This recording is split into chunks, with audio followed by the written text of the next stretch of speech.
C'est donc de l'Allemagne qu'il s'agit. Donc c'est-à-dire qu'il ne faut pas les laisser exprimer tous leurs désirs, parce que s'ils sortent, ils détruisent le monde entier.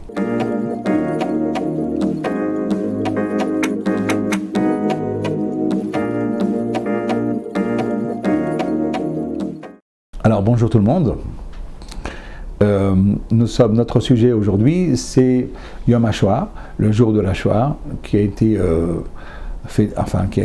commémoré hier en Israël, et qui d'une certaine manière aujourd'hui, le 19 avril, qui est le jour anniversaire de la révolte du ghetto de Varsovie. Nous sommes en train d'examiner le point de vue de la Torah sur la Shoah. Qu'est-ce que les rabbins ont à dire sur la Shoah? Alors évidemment, dans la première partie de notre conférence, on a exprimé les différentes réserves qui conviennent à ce genre de discours et à ce genre de conférence. Et aujourd'hui, à partir de maintenant, nous allons examiner un peu les différentes pistes qui ont été posées par les rabbins et par la Torah, pour essayer de tenter d'expliquer le phénomène de la Shoah. Alors, la première piste, c'est la piste d'Amalek. Alors, Amalek, tout le monde sait qui c'est. Amalek, c'est un peuple qui depuis toujours s'oppose au peuple juif. Il est issu de Esav. C'est un petit-fils d'Esav. Esav est donc le frère de Yaakov, de Jacob. Il a fondé lui-même un peuple, qui est un peuple sémitique, qui se trouvait géographiquement au sud du pays d'Israël, et qui est en conflit avec le peuple juif depuis sa formation. Puisque nous savons que le peuple juif est sorti d'Égypte, parti dans le désert, et il va rencontrer en chemin pour Matan Torah, c'est-à-dire pour le don de la Torah, sur le mont Sinaï, en chemin, il va rencontrer Amalek. Alors, on sait bien qu'après la sortie d'Égypte, et surtout la Kriyat Yam-Souf, n'est-ce pas, quand les flots se sont fendus devant les Béné Israël, quand les flots de la mer Rouge, n'est-ce pas, se sont fendus pour sauver les peuples juifs et qui ont noyé les Égyptiens, alors comme la Torah le dit, tous les peuples avoisinants ont tremblé de peur. C'est-à-dire que ça a été un phénomène tout à fait incroyable qui a, d'une certaine manière, montré aux autres peuples que le Dieu d'Israël était peut-être le Dieu le plus important, et donc il ne fallait surtout rien faire, n'est-ce pas, pour mettre en colère ce Dieu, et donc tous les peuples étaient effrayés et respectaient le peuple juif. Le seul peuple, lui, qui n'a pas peur du peuple juif, c'est Amalek, qui lui va entrer en guerre contre le peuple juif. À ce moment-là, il va y avoir une guerre. C'est Josué, Yoshua, qui va mener la guerre. On va affaiblir la force, on va gagner, on va sortir victorieux de cette guerre. Alors, sans pour autant décimer totalement Amalek. Et puis voilà. On n'entend plus parler d'Amalek, mais ce n'est que provisoire. Parce que Amalek, en vérité, est là à chaque moment important du peuple juif, il est là, Amalek. On va en parler d'ailleurs un peu plus tard. En tout cas, ce qui est marqué dans la Torah, c'est que tant qu'Amalek existe, eh bien, le trône céleste n'est pas encore totalement posé, le nom de Dieu est tronqué, et donc tant qu'Amalek, si vous voulez, l'alter ego du peuple juif, c'est-à-dire l'éternel adversaire du peuple juif, tant qu'il existe, eh bien, le dévoilement de Dieu n'est pas total. Alors, une piste, pour parler du nazisme, et des nazis en particulier, c'est de parler justement que c'est peut-être Amalek. C'est encore une fois peut-être une résurgence de ce peuple maudit, n'est-ce pas, d'Amalek, qui n'a pas peur du peuple juif, qui s'oppose de manière totale au peuple juif, et qui vient attaquer le peuple juif encore et encore, tout au long de l'histoire du peuple juif. Alors, pourquoi les Allemands seraient Amalek? Alors, c'est intéressant, je voudrais vous citer une Gemara, le Talmud nous enseigne dans la Masechet Megillah, dans le traité de Megillah, page 6, au recto de la page 6, eh bien, le Talmud nous enseigne la chose suivante, il cite un pasouk, cite un verset, c'est marqué, je vous le cite, la Gemara, c'est Rabbi Yitzhak, c'est l'avis de Rabbi Yitzhak, qui dit « Al titen Hashem ma'avaye rasha, zemamo al tafek, yarumu sela » Alors, en traduction libre, ça signifie la chose suivante, ne laisse pas aux rachats, c'est-à-dire aux méchants, de réaliser leurs rêves, de réaliser leurs désirs. Ne les laisse pas réaliser leurs désirs. Alors, de qui s'agit-il? Et qui c'est qui parle? Alors, le Midra al-Chachamim nos sages, dans le Talmud, vont nous expliquer que c'est Jacob qui a la parole.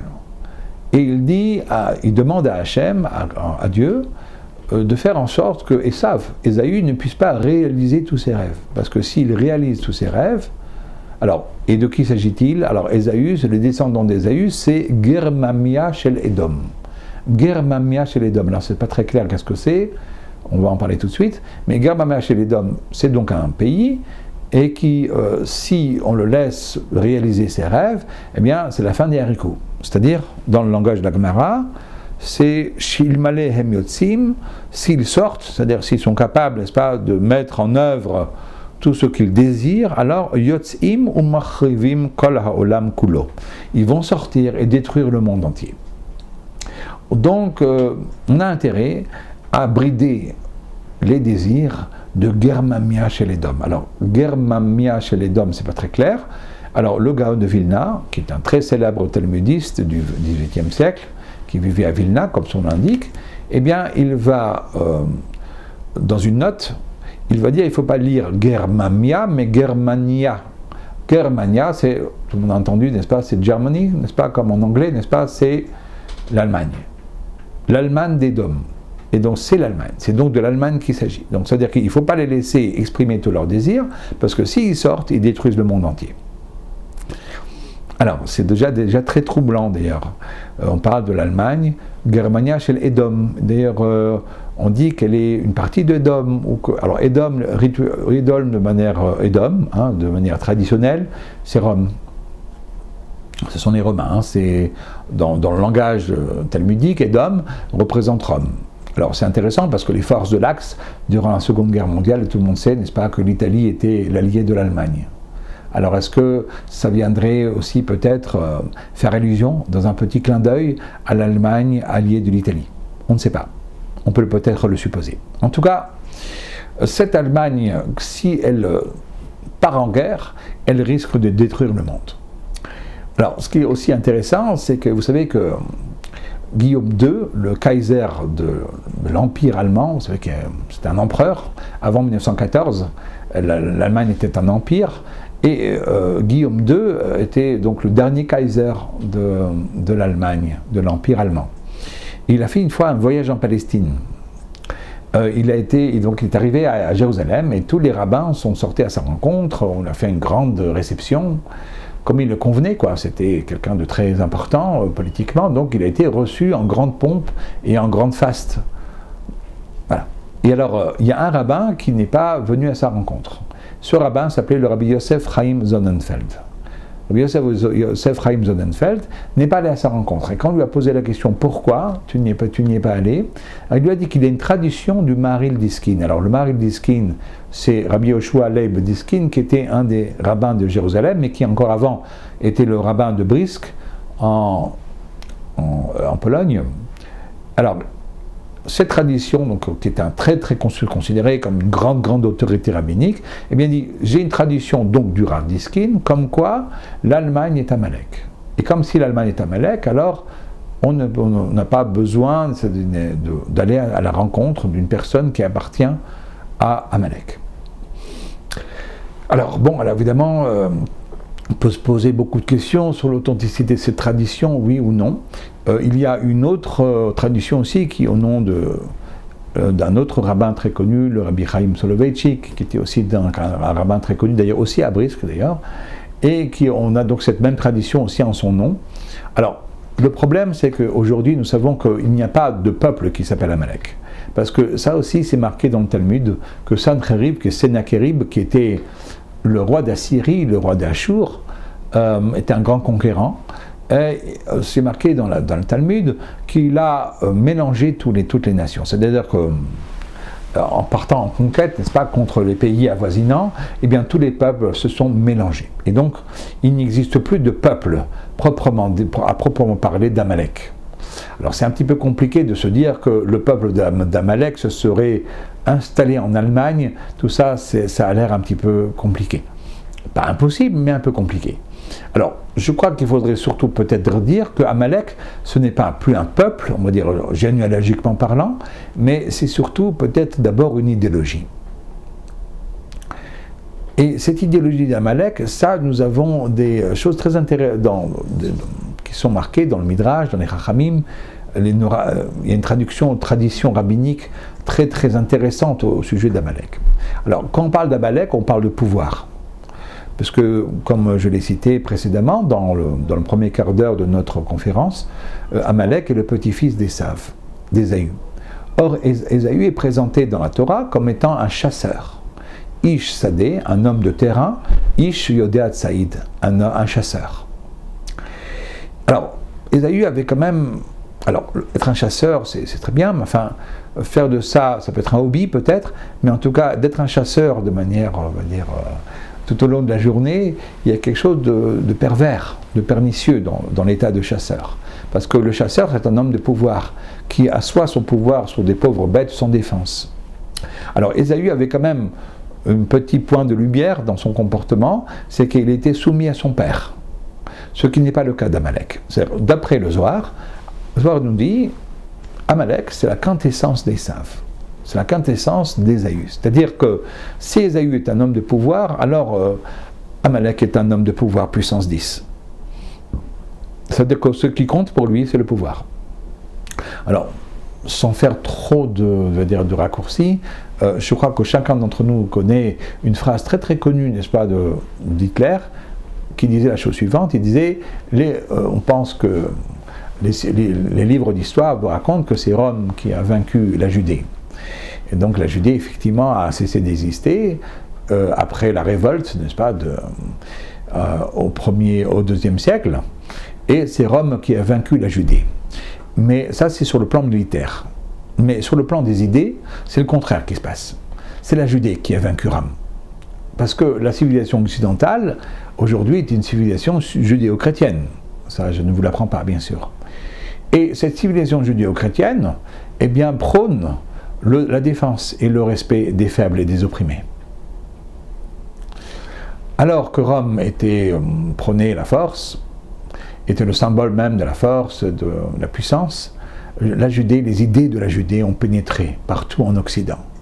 Et c'est grâce au judaïsme, et d'ailleurs la chrétienté, qui d'après Hitler, n'est qu'un judaïsme un peu délayé, eh bien, c'est de reprendre ces idées-là. C'est-à-dire que nous devons prendre la défense des faibles.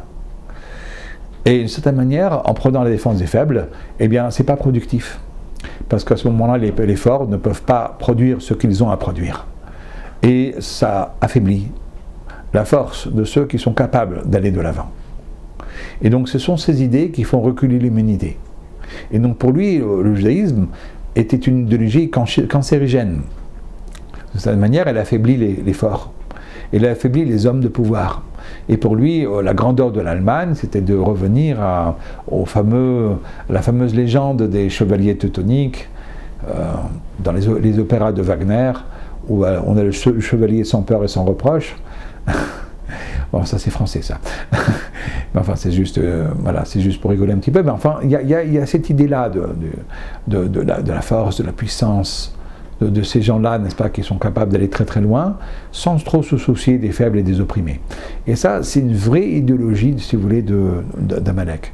Et d'ailleurs, c'est intéressant parce que il disait, les Juifs ont imposé 2 mutilations à l'histoire, dans l'histoire de l'humanité.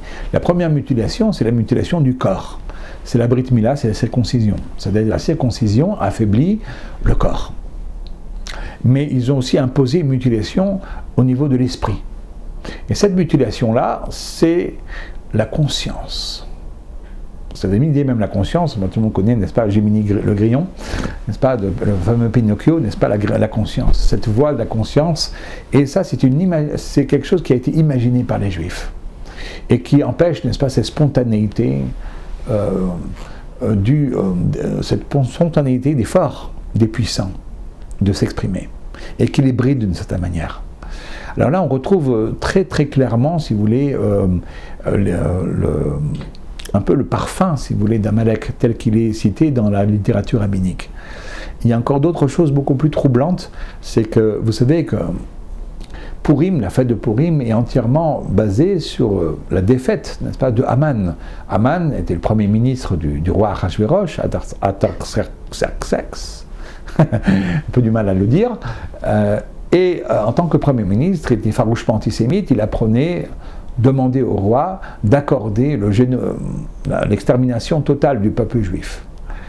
Son complot a été déjoué par Mardoché et Esther, qui est l'impératrice, la femme d'Achashverosh, et on a pu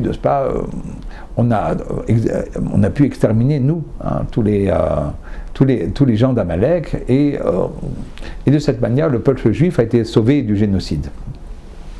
Et alors, il y a la fête de Purim célèbre cette victoire contre Amalek, encore une fois. Et alors, quand la Megillat Esther, c'est-à-dire quand le rouleau d'Esther parle du projet de Haman, alors il dit la chose suivante, il dit les mots suivants, il dit quelle était la volonté d'Haman, c'est la Hashmid, la Harog ou la Abed ou Shlalam Lavoz. C'est-à-dire, il y a 4 choses qui sont marquées ici, la Hashmid, la Harog ou la Abed. Alors, dans une traduction, on va dire qui serait un peu libre, un peu comme ça, sans rentrer dans les détails, eh bien, a priori, ce sont 3 synonymes qui signifient tous les 3 tuer. C'est-à-dire que Haman souhaite tuer le peuple juif. Ou Shlalam Lavoz signifie qu'il veut s'emparer de leurs biens matériels.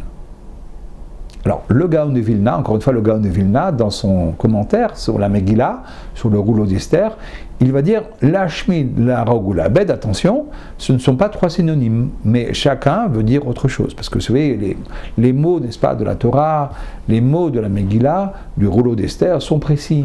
Et donc, ce ne sont pas des synonymes. Chacun veut dire autre chose. Alors, la Shmid vient du mot Shmad. Shmad, en hébreu, signifie assimilation. C'est-à-dire que la première volonté d'Haman, c'est d'assimiler le peuple juif, c'est-à-dire de l'empêcher de faire les mitzvot, d'exécuter les commandements positifs ou négatifs de Dieu. Ça, c'est la Shmid. Ensuite, la Harog, ça signifie, ça d'accord, c'est la Harog, c'est tuer. Mais les Abed signifie faire disparaître les corps. C'est-à-dire que Haman souhaite non seulement tuer physiquement, n'est-ce pas, les Juifs, mais aussi il souhaite faire disparaître les corps. Ou Shalom Lavoz signifie qu'il veut s'emparer des biens des Juifs, mais surtout aussi effacer le nom des Juifs qui est attaché à leurs biens matériels. D'une certaine manière, ce qu'on appelle communément l'arianisation, n'est-ce pas, des biens juifs. Alors c'est très très troublant parce que, dit le Gaon, c'est pour ça que nous avons 4 mitzvot à Purim. La première mitzvah, c'est que nous avons une nouvelle mitzvah, un nouveau commandement positif à Purim, qui est nouveau, qui date de Purim et qui est la lecture de la Megillah, la lecture du rouleau d'Esther. Donc, face à cette tentative assimilationniste de Amalek, il y a une nouvelle mitzvah qui a été posée. Face à cette volonté de nous tuer, eh bien, on a le devoir de faire éclater notre joie le jour de Purim, c'est-à-dire d'exprimer de manière la plus libre qu'il soit notre joie de vivre. Et face à cette tentative de faire disparaître les corps, il faut au contraire fortifier le corps et lui donner à manger, c'est ça l'idée du festin. Et face à cette tentative de s'emparer des biens juifs, eh bien il va falloir donner Matanot Le'Evionim. Matanot Le'Evionim, c'est s'assurer qu'aucun pauvre juif ne manque de rien le jour de Purim. C'est-à-dire qu'il faut au contraire donner des biens matériels à chacun des juifs. Alors, c'est très très troublant quand même, parce que ça nous rappelle de mauvais souvenirs. Cette volonté comme ça de faire disparaître les cimetières. Il n'y a plus aucun cimetière juif en Pologne, sauf quelques-uns. Ils ont tous été rasés, détruits. Les corps de ceux qui ont été tués dans la chambre à gaz étaient systématiquement brûlés et leurs cendres jetées dans les fleuves. Cette volonté-là de faire disparaître le corps et d'arianiser les biens des Juifs, c'est tout à fait clair que ça ressemble énormément à la façon de faire d'Amalek. Alors dans le prochain quart d'heure, nous allons un peu aller encore au-delà de cela, parler encore d'autres aspects d'Amalek, et entre-temps, je vous souhaite à bientôt.